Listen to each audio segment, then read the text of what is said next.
What's up, everyone? Welcome back to Steve's Project Car Garage. Today I'm going to go ahead and cover some of the things I've been working on over the last week. Grab yourself a cup of Jota juice and stick around.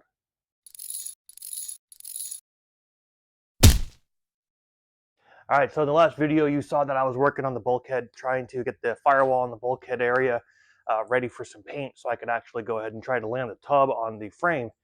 And while that went well, I decided that there was a point where I was like, maybe I should go ahead and do what bodywork I can while the car is actually on the rotisserie. So that's what I've been doing. So let me go ahead and show you around.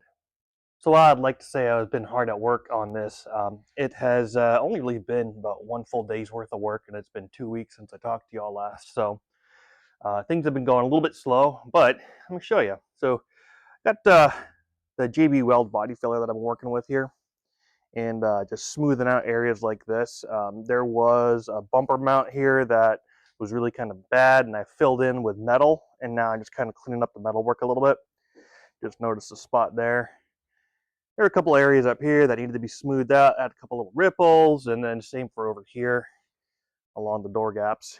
So been using the JB Weld body filler to handle a lot of this stuff, and it's coming out pretty good. I've never done this type of metal work before, so this is all kind of new to me. I did notice though that there somehow something caused this area to rust, like flash rust. So I'm gonna end up having to sand this area down. You can see it up here. It's so crazy. I'm gonna sand that down, and then I'm gonna metal treat it, and then I'm gonna have to get the epoxy primer on that as fast as possible. You can even see it here. So it's just kind of strange that that flash rusted, but none of this did. So anyway, that's what I'm working on. Got this area kind of cleaned up though, and then up here along the lid area, this is getting all cleaned up. This was really kind of rippled and bowed, and I did a bunch of hammer dolly work on this a long time ago to smooth it out, and then now I got this coat of body filler to kind of just really give it a nice smooth finish. So that's what I'm working on. I'm going to finish up this side today, and then maybe pick up on the other side.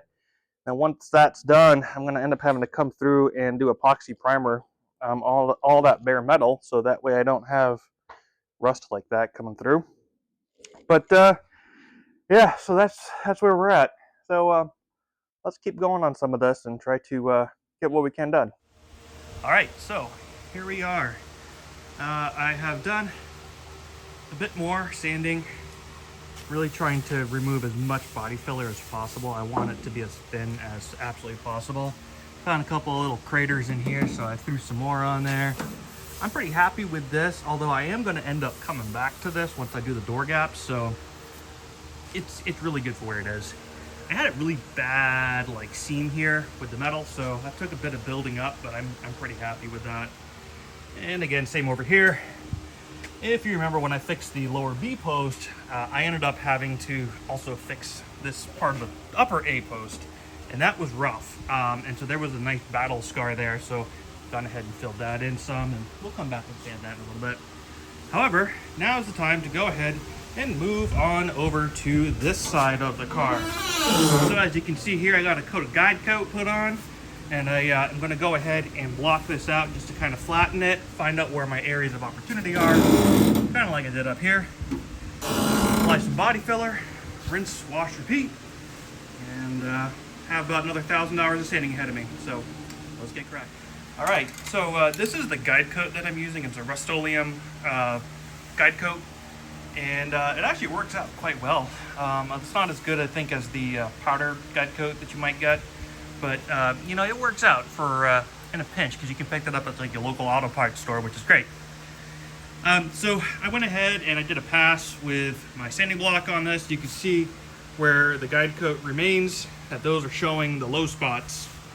And then where the guide coat is gone, those are the high spots, obviously.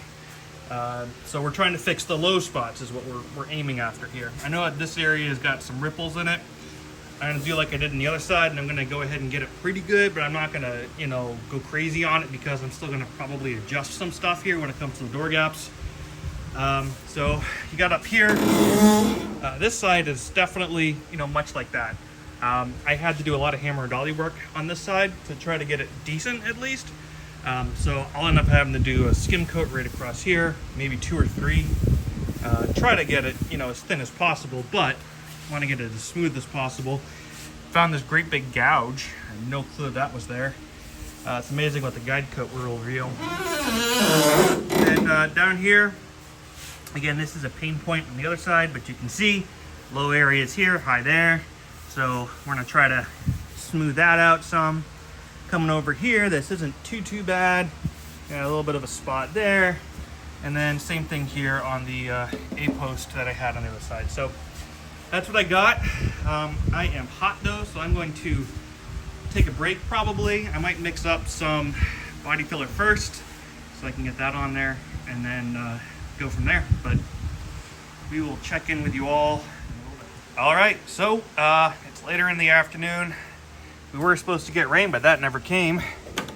So I brought the body inside, and now I've rolled it back out, and I'm just kind of plugging away at it. Pretty happy with everything on this side. I got a little cleanup work here to do, a little right there. Outside of that, though, this is looking pretty schmidt. I'm happy. Gotta scuff this up just a little bit, but and then come around to this side. You'll see here I threw some more up on here. I already sanded down the first bit that I had, and this middle section just needed a little bit more. I got some spots here that were a little wavy, so I'm just gonna try to smooth those out. Filled in the gap here. Probably end up having to do a second pass on that. Got some stuff here. So you get the idea. I haven't really started sanding anything on the side yet, but I wanted to try to get as much body filler laid down in one shot instead of doing a little bit here and then waiting 30 minutes and then doing a little bit more and waiting another 30 minutes. So anyways, that's it. I'm going to throw on some music and just keep sanding away. Check in with you. All right, so welcome back, everyone. It's been, I don't know, like a week and a half or so since I filmed last. I was actually hoping to have this video out today, but you know, life gets in the way.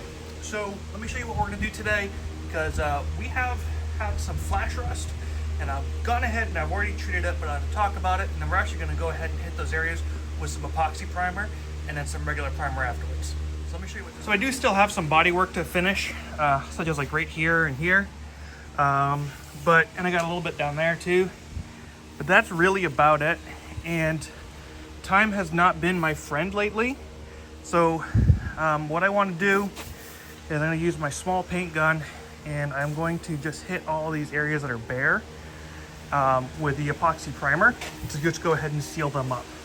I did have flash rust in a couple of places that popped up, over here in particular, and I went ahead and I sanded the flash rust back, and then I hit it with phosphoric acid. So that should take care of all of that. And I hit it with the phosphoric acid yesterday, and as you can see, nothing else has come up. So that's kind of the plan. I'm gonna get started with that now, and then get suited up. Well, I guess I'm not gonna suit up because it's not that much paint, but gonna get the gun ready, and we're gonna go ahead and get spraying. All right, so I have the epoxy primer laid down just to protect the metal. Sprayed out pretty nicely. I tell you, if you don't have one of those little tiny, I think it's 2-ounce total volume detail spray guns from Harbor Freight, you should get one. I think it cost me all of 15 bucks. And it's a sweet little gun. It's got a 0.6 tip, so you really can't, you know, push a lot through it, and you gotta thin your paint out a good little bit, but I did about 5% reducer, and I say it sprayed out pretty nicely. I mean, look at that, that's not bad. So, and you can definitely see where like the body filler is in certain places. Again, this paint that I put on was just to protect the metal. That's the only big thing. Of course, we're gonna come through and we're gonna block it all again before we go ahead and lay down the final bits of paint. But this goes ahead and gets it at least to a point where the metal is safe. So what I'm gonna do is I'm gonna let this guy, I just realized I missed a spot there. I'm gonna get this guy a couple more minutes, but while I'm letting it dry and flash off, I'm gonna go ahead and mix up some more of the buff primer, and then we're gonna lay that on top Again, just so that way we have a nice sandable paint that is a chemical bond to the epoxy, so that way we don't fight ourselves trying to sand this when the time comes. So let me go ahead and check in with you in just a little bit. All right, well, here it is. Final result. Super orange peely, but you know, I remember this paint being like that anyways, so I don't think that it's necessarily me. I don't know. So I remember like up here, it's like super rough. But I mean, I think we got a pretty decent coat down. Just kind of make it all look uniform and make scuffing and sanding it a little bit easier. I did miss a spot up here though. I ran out of paint and I was like, well, it's gonna just be what it is. Because again, I'm gonna give this all a sand and then we're gonna put down a gray primer eventually on it. But yeah, not bad. Not bad for someone who doesn't know what they're doing. This is really light. I started to run out of paint here, as you can tell. But all in all, I'm pretty happy. And I didn't really mask anything. I didn't mask anything at all. Not that I didn't really, but everything stayed clean. So, you know, we're looking pretty good down here. I'm happy with it. All right, well, let's go ahead and wrap up this video. What do you say? All right, well, that's gonna do it. I am completely drenched right now. It's very hot. It's about 90 degrees out here in Florida. It's like, I don't know, 12:30 or 1 o'clock, something like that. So it's hot, which also could be why I was orange peeling quite a bit, just because of the heat and everything. But anyways, it's primer. It doesn't look bad. So, next step is to go ahead and get the firewall painted. I want to get that painted red, get clear coat on it, and then that'll give me the ability to then land the tub onto the frame with the engine and all being in place. I don't have to worry about coming back and trying to paint around the engine.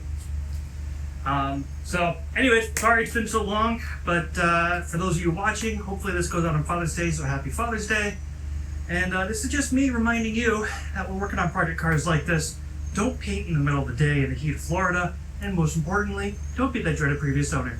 Cheers.